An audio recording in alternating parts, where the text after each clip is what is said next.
आप सभी का स्वागत है। मैं हूं सुमित और हफ्ते का दूसरा कारोबारी सत्र, जबकि भारतीय बाजारों ने लगातार 2 दिन के सेल ऑफ के बाद आज एक बढ़िया पुल बैक दिया। पुल बैक लास्ट आवर में और एक्सटेंड हुआ और 17,200 के ऊपर, ये 17,200 पर जाकर निफ्टी बंद होता हुआ दिखाई पड़ा। बढ़िया मूव था आज बैंक्स में, ऑटो में जो कि ज़ोरदार रफ्तार में था। Bajaj auto, Hero MotoCorp, Maruti, Motherson Sumi, किसी को भी उठा के देख लीजिए, एक शानदार तेज़ी वहाँ बनते हुए दिखाई पड़ी। इसके अलावा लास्ट आवर में रिलायंस एक ज़ोरदार तेज़ी में, रिलायंस समूह की बाकी कंपनियों में एक बढ़िया मूव आता हुआ दिखाई पड़ा। तो रिलायंस अपने नए रिकॉर्ड स्तरों पर जाकर एक समय में बंद हुआ, हालांकि एडजस्टमेंट के बाद थोड़ा नीचे आ गया होगा, लेकिन फिर भी रिकॉर्ड स्तरों पर बंद। 19 लाख करोड़ रुपए की मार्केट कैप पहुंचाने वाली देश की पहली कंपनी। और उसके अलावा पूरा अदानी ग्रुप भी ऑब्वियसली वो भी आज तेज़ी में ही था। अदानी विल्मर तेज़ी में था और बाकी अदानी पावर, पोर्ट में भी खरीदारी बनते हुए दिखाई पड़ी। कुछ और हाईलाइट्स में आज रुचि सोया था, 10% की शानदार तेज़ी वहाँ पर भी, और 1000 रुपये के ऊपर 1050 के जोन्स में भी जाके आज बंद होता हुआ दिखाई पड़ा। नंबर्स आए HDFC लाइफ के, नंबर के बाद एक स्पाइक आया, 552-53 तक गया था, थोड़ा सा ईज आउट हुआ, लेकिन शाम को एनालिस्ट कॉल है, ब्रोकरेज हाउसेस की रिपोर्ट आएंगे, तो नंबर तो ठीक है, उसके बाद देखते हैं किस तरह से ये चीज़ें पैन आउट होते हुए दिखाई पड़ेंगी। बजाज ऑटो नंबर से पहले चला, HUL नंबर से पहले थोड़ा सबड्यूड था, कल इसके नंबर्स आने वाले हैं। उसके अलावा जो सिलेक्टिव स्टॉक्स थे उसमें आज इंडियन होटल बिकवाली में था, नंबर से ठीक पहले वहाँ प्रेशर बनता हुआ दिखाई पड़ा। ACC अंबुजा में कुछ न्यूज़ फ्लोज थे जिसके आधार पर मूव आता हुआ दिखाई पड़ रहा था। रियल्टी, ऑटो, एनर्जी अच्छी खरीदारी, India bulls real estate, India bulls housing दोनों ही तेज़ी में आज कामकाज कर रहे थे। मिड कैप, स्मॉल कैप 1.5% से ज़्यादा का मूव इन दोनों ही इंडिसेस के अंदर आता हुआ दिखाई पड़ा। और उसके अलावा BSE के सभी सेक्टर्स आज तेज़ी के साथ कामकाज कर रहे थे। तो ब्रॉडर बेस्ड बाइंग मार्केट बनी हुई थी और ब्रॉडर बेस्ड बाइंग में ज़्यादातर पार्टिसिपेशन ऑटो, बैंक्स और रिलायंस जैसे जो हैवी वेट्स थे वो आता हुआ वहाँ से देखने को मिल रहा था। ओवरऑल करीब 777 अंक ऊपर सेंसेक्स में क्लोजिंग देखने को मिली। निफ्टी 250 अंकों के आसपास की तेज़ी दिखा के बंद हुआ। 17,200 वो जोन है जहाँ पर मेजर कॉल राइटर्स एक्टिव थे। 17,100 पे पुट राइटिंग हो रही थी और 17,100 पे ही कॉल राइटर थे, तो गैप अप की वजह से वहाँ पर भी एक कॉल अनवाइंडिंग होते हुए दिखाई पड़ी। तो 17,150 जिसको बाजार दिन भर होल्ड कर रहा था, लास्ट आवर में उसको ब्रेक करके 17,200 के ऊपर निकल गया। और जो मूव देखने को मिला तो उसमें Adani port, Bajaj auto, Hero MotoCorp, M&M ये निफ्टी के टॉप गेनर्स में शुमार हुए। मिड कैप में Mahindra CIE, Gujarat alkali, Adani transmission network 18, ये कुछ ऐसी कंपनियां थी जहां पर एक बढ़िया मूव बनता हुआ दिखाई पड़ा। तो एक ब्रॉडर बेस्ड बाइंग मार्केट में जो कि आज लगातार कई दिनों के प्रेशर के बाद बनते हुए दिखाई पड़ रही थी। चलिए अब सवाल जवाब का सिलसिला शुरू करते हैं और बातचीत करते हैं कुछ सवालों पर भी। सबसे पहला सवाल, अदानी विल्मर। सर, ये अदानी विल्मर के बारे में कुछ भी कहना मुश्किल है शिवम साहब, क्योंकि बियॉन्ड ग्रेविटी सारे स्टॉक चल रहे हैं। 250 रुपये का शेयर आज 800 रुपये पहुँच गया है। 3 गुना से ज़्यादा 2 महीने के अंदर चलने वाले कोई भी स्टॉक कितना सस्टेनेबल है कहना मुश्किल है। नंबर सिर्फ वे बियॉन्ड है। 1 लाख करोड़ की मार्केट कैप पार हो चुकी है, देश की 47th लार्जेस्ट कंपनी बन चुकी है, वो भी इतने शॉर्ट स्पैन ऑफ टाइम में। तो या तो उस समय पर IPO पे वैल्यूएशन कम आंकी गई थी या अब ज़रूरत से ज़्यादा है। तो नंबर सपोर्टिव होने ज़रूरी हैं, लेकिन इस ग्रुप के साथ भी कुछ नहीं कहा जा सकता। तो बेटर है जिनके पास प्रॉफिट है, थोड़ा थोड़ा निकलते चलें लेकर, और अगर आपके पास नहीं है तो फोमो में मुनाफा से बहुत कुछ है बाजार में। रुचि से ज़्यादा बेटर डील पे अवेलेबल है, आप एटलीस्ट उसको देख सकते हैं इसके कंपैरिजन में। लेकिन नंबर वाइज एटलीस्ट ये वे बियॉन्ड अपने भाव से अब चल रहा है, वैल्यूएशन से चल रहा है। और यही नहीं, पूरा ग्रुप इनफैक्ट जो है वो वे बियॉन्ड है। आप अदानी ट्रांस को देखिए, सबसे महंगे वैल्यूएशन में कंपनी है, देश की 8वीं सबसे बड़ी कंपनी है। बाकी 17वीं, 15वीं, 16वीं, ऐसी 46, 48 इन पायदानों पर इनकी कंपनियां कामकाज करें इस ग्रुप की, और सबके वैल्यूएशन फार अहेड है सिवाय अदानी पोर्ट के, जिसमें आज एक मूव आया था। तो इसलिए नंबर सपोर्टिव वहीं पर ही हैं, बाकी सभी में ही जो ब्रोकरेज हाउसेस के टारगेट थे उनको भी लार्जली एक्सीड कर चुके हैं और उससे भी कहीं ऊपर कामकाज कर रहा है। तो ज़रा ध्यान संभल के, कंजर्वेटिव होकर या कॉशियसली ऑप्टिमिस्टिक होकर अपना व्यू रखिएगा। ओके, तत्व चिंतन। मुझे तत्व चिंतन है कि इसमें नंबर्स इसके कल आए थे। नंबर्स देखकर तो ऐसा नहीं लग रहा कि इतना लंबे के टाइम के लिए आप होल्ड करें, लेकिन हाँ, अगर आपको प्रॉफिट है रीजनेबल तो एटलीस्ट कुछ निकाल के बची हुई कॉस्ट के साथ आप रहिएगा। रही बात आपके कैंपस शू की, तो कैंपस में कल तो एंकर इन्वेस्टर से 250 करोड़ रुपये के आसपास उठाए हैं, 2000 करोड़ का IPO है, ठीक ठाक वैल्यू भी है। जिस वैल्यू पे ये दे रहे हैं उस वैल्यू पे बाकी कंपनियां तो बहुत ऊपर आनी चाहिए। लेकिन हाँ, जो ब्रोकरेज हाउसेस के व्यूज़ हैं इस IPO को लेकर, जितनी भी रिपोर्ट्स मैंने देखी हैं IPO पर, उन सबकी सब्सक्राइब की राय ही आई है। तो सब्सक्रिप्शन की राय के हिसाब से आप देख सकते हैं। ज़्यादातर जानकार मान रहे हैं कि इसको लिस्टिंग गेन के लिए या मीडियम टू लॉन्ग टर्म के लिए आप होल्ड कर सकते हैं, ले सकते हैं। और बहुत टाइम बाद IPO आ रहा है दोबारा कोई फुटवेयर कंपनी का। आखिरी बार शायद लास्ट IPO मेरे ख्याल से खादिम का ही आया था, उसके बाद कोई IPO नहीं आया। तो ठीक ठाक कारोबार है, ठीक ठाक बिजनेस है, जिस रेंज में डील करते हैं वो रिलैक्सो के टक्कर में ही रेंज है, तो प्रोडक्ट प्रोफाइल भी सही है, तो ब्रोकरेज हाउसेस तो मान रहे हैं कि यहाँ पे आप सब्सक्राइब कर सकते हैं, तो उसके हिसाब से रणनीति बनाइएगा। Okay, Ponni sugar Delta Corp long term. Agarwal साहब, शुगर के केस में लॉन्ग टर्म ज़रा स्केप्टिकल होकर रखिएगा, क्योंकि शुगर साइक्लिकल रहता था। ये अब थोड़ा हाल फिलहाल में उसकी वजह से इथेनॉल स्टोरीज़ की वजह से वो साइक्लिकल से मूव होकर अब एक स्ट्रक्चरल मूव इसमें देखने को मिल रहा है। लेकिन बेटर साइड यही है कि अभी भी शुगर के केस में ज़्यादातर चीज़ें साइक्लिकली हैं। तो अगर आप मूव मिल रहा है, प्रॉफिट हो रहा है, तो एटलीस्ट अगर आपको लगता है साइक्लिकल नहीं है, स्ट्रक्चरल है, तो अपना प्रॉफिट ले लीजिए, कॉस्ट के शेयर छोड़ दीजिए, या कॉस्ट निकालिए, प्रॉफिट के शेयर छोड़ दीजिए।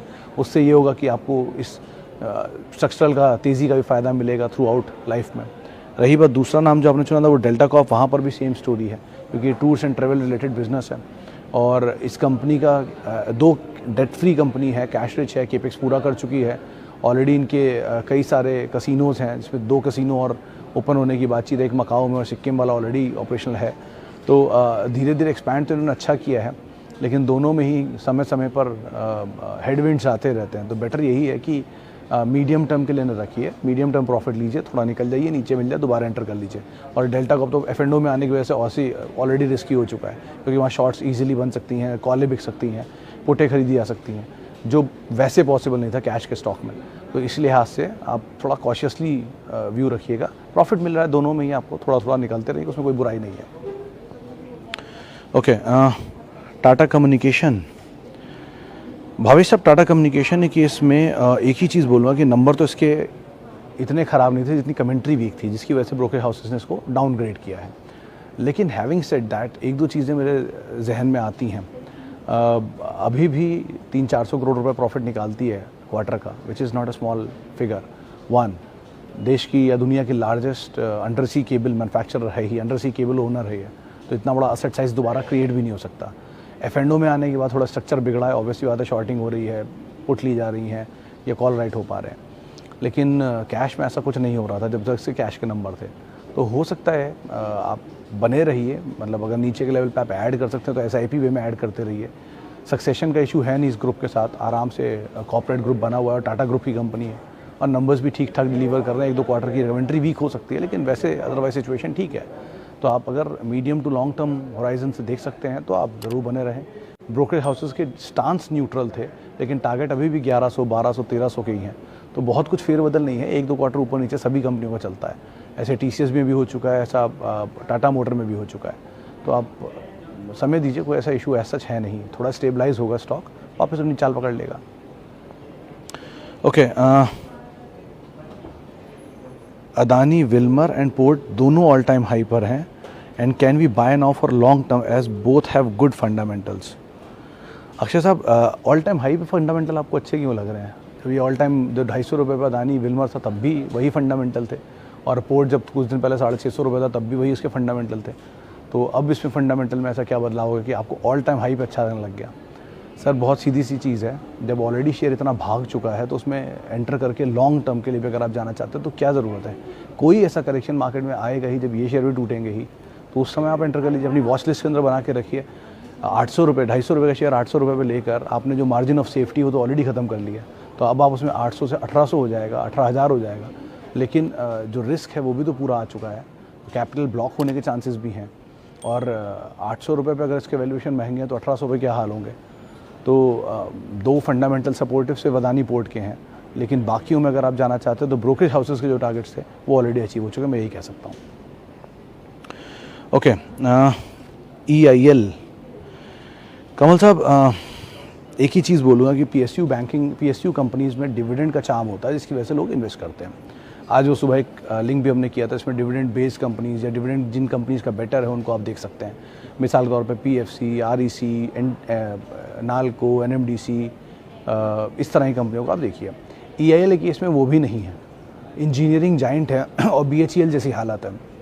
BHEL जैसी हालत मतलब कि अच्छे एसेट हैं इनके पास, लेकिन उसके बावजूद भी कंपनी के नंबर्स में वो चीज़ रिफ्लेक्ट नहीं हो पाती है। तेल की जब तेज़ी आती है तब ये इंजीनियरिंग के ऑर्डर ज़्यादा प्रोक्योर करते हैं ऑयल कंपनीज से, तो वो पिछले क्वार्टर में हुआ होगा, तो शायद इस क्वार्टर के नंबर ठीक होने चाहिए। तो अगर वो ठीक होता है तो आप तेज़ी का इस्तेमाल करके ईज़ ऑफ कर लें, अपनी पोजीशन को कम कर लें, निकल जाएँ, वो ज़्यादा बेटर है, क्योंकि ऊपर के लेवल पे हमेशा PSU में OFS आ सकता है और एक अभी और IPO आने की बातचीत है ही मई के फर्स्ट वीक में LIC का। तो इस तरह के सिचुएशन ईज आउट होती रहती है गवर्नमेंट की तरफ से, तो बेटर ये है तेज़ी मिले, निकल जाए। PSU बास्केट में हमेशा ऊपर के लेवल पे OFS आना डिस्काउंट पर, ये पॉसिबिलिटी हमेशा बनी रहेगी थ्रू आउट लाइफ, कि अब तक वो सरकार बेचेगा अपना हिस्सा या थ्रेशोल्ड लिमिट की आसपास ना ले आए, और उनके पास 25% की थ्रेशोल्ड लिमिट होती है, तो उनके लिए तो ऑलरेडी बड़ा स्कोप हमेशा ही रहता है जहाँ वो अपना स्टेक सेल कर सकते हैं। तो आप उस हिसाब से यहाँ पर कोई कॉल लीजिएगा। ओके, DMart कब चलेगा सर? ये तो ऊपर वाला जानता है कब चलेगा, लेकिन हाँ ऑलरेडी बहुत बड़ी तेज़ी दिखा चुका है। आप ये भूले नहीं, ये 350 रुपये का शायद IPO था, वहाँ से ऑलरेडी 10 टाइम्स हो चुका है। ये 2016 में IPO आया था और वहाँ से लेकर अब तक यानी 8 साल में तो इतनी बड़ी रकम ऑलरेडी क्रिएट कर चुका है, वेल्थ क्रिएट की है इसने। और ये अभी आप देख रहे हैं 6000 भी दिखा चुका है, तो 20 टाइम्स क्रिएट होने के बाद अगर ये थोड़ा ईज आउट हो रहा है तो कोई बड़ी चीज़ नहीं है, होने दीजिए, अच्छा है, जितना नीचे मिले उतना ज़्यादा बेटर। लेकिन वैल्यूएशन पार्ट अभी भी महंगा है जुबिलेंट फूड की तरह, लेकिन अब कितने पे बाज़ार कंफर्टेबल होता है उसको आप ध्यान रखिएगा कि 40, 45, 50 के मल्टीपल या 60 के मल्टीपल के आसपास आए तो ठीक ठाक वैल्यूएशन है ये इनके हिसाब से, क्योंकि हमेशा से 100% 100 गुना के प्रीमियम पर रहे हैं, 100 टाइम्स प्रीमियम पर रहे हैं। तो अगर उससे नीचे मिल जाए तो पुराने हिस्टोरिकल PE देख लीजिए 10 साल के, वहाँ जान से आपको गूगल में मिल जाएंगे, उस PE के हिसाब से आप वैल्यू लगा लीजिए कि इसके आसपास आएँ तो कहीं लेना ज़्यादा सेफ दिखाई पड़ेगा। ओके, ओरेकल वर्सेस KPIT में मदन साहब, ओरेकल के केस में डिविडेंड यील्ड है 6% के आसपास की, जो आज मैंने देखी थी। KPIT में वो डिविडेंड यील्ड नहीं है। KPIT एग्रेसिव स्टॉक है क्योंकि उसमें एग्रेसिव मूव आते हैं, डिविडेंड उतना नहीं आता। ओरेकल एक स्टेबल स्टॉक है और ये एक रेंज में रहता है, नीचे की तरफ 2100 और ऊपर की तरफ 4600 की रेंज है, उसी में यूजुअली ट्रेड करता हुआ दिखाई पड़ता है, जिसका लोअर एंड जो है वो भी मीट करने वाला 7-8% अपने लोएस्ट एंड के आसपास से ट्रेड कर रहा है। लोएस्ट एंड पे इसका यील्ड बैठता है 8 से 9% के आसपास, अपर एंड पे इसका यील्ड बैठता है 6% के आसपास। तो वो अगर आप डिविडेंड के लिए प्ले करना चाह रहे हैं तो कर सकते हैं। जब भी आप लोएस्ट एंड पे एंटर करेंगे, अपर एंड तक जाते जाते इसको 3 बार आपको डिविडेंड दे देगा 200 रुपये के आसपास, तो या तो आप इसे वैसे प्ले करिए। KPIT एक एग्रेसिव स्टॉक है, ऑलरेडी तेज़ी दिखा चुका है, हायर लेवल से अब ईज आउट हो रहा है, तो अभी एंटर करना उसमें एक ट्रैप होना पॉसिबिलिटी हो सकती है। तो इनके साथ देखिए वैल्यू वाइज ज़्यादा बेटर आपको बिरला सॉफ्ट दिखाई पड़ेगा इन तीनों में। ओके, बिरला सॉफ्ट पे मैं बात कर ही चुका हूँ। ब्रजेश साहब, आपको शायद जवाब मिल ही गया होगा। और NTPC केस में सर मैं आपका नाम नहीं समझ पा रहा हूँ, लेकिन NTPC केस में एक चीज़ ध्यान रखिएगा कि ये डिविडेंड के लिए ही खेलने वाला स्टॉक है। 2004 में शायद इसका IPO आया था और तब से लेके अब तक इसने शायद 2.5 या 3 गुना ही रिटर्न दिया है बाकी अपने पीयर से कंपेयर में। 2004 में ही TCS का भी IPO आया था, वहाँ से उसकी सिचुएशन आप जानते हैं, 150 रुपये का शेयर आज 3000 रुपये पे काम काज कर रहा है। वो 800 रुपये था, वो एडजस्टमेंट का 150 रुपये हो गया। लेकिन NTPC में उतना रिटर्न नहीं है। तो PSU बास्केट में power grid, NTPC, REC, PFC, इन सब को आप सिर्फ डिविडेंड के लिए ही प्ले करें, क्योंकि उसमें बहुत ज़्यादा कोई मेगा या मासिव रिटर्न की उम्मीद नहीं है। पावर ग्रिड तो फिर भी चला है थोड़ा बहुत, बाकी तीनों में तो इतना मूव भी नहीं है। तो अकॉर्डिंगली आपको यहाँ पर अपनी पोजीशन रखनी होगी, लेकिन बहुत स्टेबल स्टॉक है, धीरे चलेगा, धीरे टूटेगा, और बहुत ज़्यादा बड़े फायरवर्क की उम्मीद आप यहाँ ना रखें, क्योंकि इक्विटी साइज़ भी बहुत बड़ा है इनका, ONGC, NTPC ऐसी कंपनियों का। चलिए एक और सवाल ले लेता हूँ। IBReal what to do? Sir average और एग्जिट में अगर आपका एपेटाइट है तो आप थोड़ा थोड़ा एवरेज कर सकते हैं, क्योंकि ये हायर लेवल से बहुत नीचे आया है। 80 रुपये के आसपास शायद वो ब्लैक रॉक की डील हुई थी, एम्बेसी की डील हुई थी, और उसके आसपास ही शेयर अभी कामकाज कर रहा है। तो बहुत कुछ है, डाउन साइड है नहीं इसमें। इस क्वार्टर के नंबर देखने के बाद अगर आप कॉल लेंगे तो ज़्यादा क्लैरिटी रहेगी पिक्चर में, क्योंकि कुछ क्लीन अप हो रहा है। 2-3 जानकारों से मेरी बातचीत हुई, इसमें 1-2 का तो मैं नाम भी ले सकता हूँ। आशीष कयाल साहब से नहीं, आशीष भयती साहब से मेरी बातचीत हो रही थी, तो उन्होंने मुझे कहा था कि इस कंपनी में कुछ एक्टिविटी हो रही है और वो नीचे के लेवल पे थोड़ा थोड़ा एक्यूमुलेट कर रहे हैं। तो अगर आपको लगता है इस तरह की रणनीति आप बना सकते हैं तो आप ज़रूर यहाँ पर ऐड तो कर सकते हैं। अच्छा जी, गुड पेनी स्टॉक गुप्ता साहब, पेनी स्टॉक में मैं कभी कोई राय नहीं दूंगा, क्योंकि ऑब्वियसली बात है कैपिटल प्रोटेक्शन पहली प्रायोरिटी होती है मार्केट की। अगर आप वही नहीं करना चाहते तो कोई फ़ायदा नहीं है, तो बेटर कैपिटल प्रोटेक्शन पहले करिए, जो बड़े ही स्टॉक्स के साथ हो सकता है। Penny stock is all about aggression, अगर आप में है उतना एपेटाइट तो बात अलग है, लेकिन अदरवाइज कैपिटल प्रोटेक्शन की के हिसाब से ही आप मार्केट में ट्रेड करें, वो ज़्यादा बेटर रणनीति रहेगी। ओके, अदानी पोर्ट पर हम बातचीत कर चुके हैं। मदरसन, सुमी एंड गेल। सुनीता जी, गेल के केस में भी शायद 8% के आसपास या 6% के आसपास की इसकी भी डिविडेंड यील्ड बैठी है इस साल की। अब ये पता नहीं पिछले समय में, क्योंकि ये लॉस में था तो शायद डिविडेंड नहीं दिया था, लेकिन अभी इनकी यील्ड बढ़ी है। तो इस बार डिविडेंड के लिए तो आप उसे खेल सकते हैं। PSU में हर कंपनी आप सिर्फ डिविडेंड के लिए खेलें, ऊपर के लेवल पर प्रॉफिट बुक कर लें, सेफेस्ट ऑप्शन है। रही बात आपका दूसरे स्टॉक की, वो था शायद मदरसन। मदरसन में हाँ थोड़ा बहुत एक्यूमुलेशन रिसेंटली कुछ ब्रोकरेज हाउसेस में देखने को मिल रहा था, लेकिन वो मदरसन वायर में ज़्यादा एग्रेसिव है क्योंकि वो रिसेंटली लिस्टेड बिजनेस है। मदरसन सुमी ऑलरेडी बहुत चला हुआ स्टॉक है। पुरानी हिस्ट्री अगर आप उसकी उठा के देखेंगे तो ऑटो का सबसे ज़्यादा रिटर्न देने वाला स्टॉक है। तो मदरसन वायर एक बार को आप देख सकते हैं, वो हार्नेस बिजनेस आता है इसके अंदर कंपनी का, डोमेस्टिक वायर बिजनेस आता है, तो उस पर कुछ रीसेंट मूव है। लेकिन दोनों को ही आप मीडियम टर्म के लिए रखिए, बहुत लॉन्ग टर्म के लिए अभी एटलीस्ट इनको ना एंटर करें, वो ज़्यादा बेटर है। चलिए फिलहाल इतने सवालों को मैं शामिल कर पाऊंगा, माफ़ी बहुत सारे लोगों से जिनसे आज हम बातचीत नहीं कर पाए, और बहुत बहुत शुक्रिया उन सभी लोगों का जिन्होंने हमसे सवाल पूछे। विक्की जी ने आते थे एक सवाल पूछा था, valuation on IT stocks. Vicky ji एक ट्वीट किया था मैंने आज से 4-5 दिन पहले, उसमें पूरी वैल्यूएशन समरी है IT की, कौन से महंगे, कौन से सस्ते, कौन से बहुत सस्ते। आप उसको देख लीजिए, उससे आपको बहुत कुछ समझ में आ जाएगा।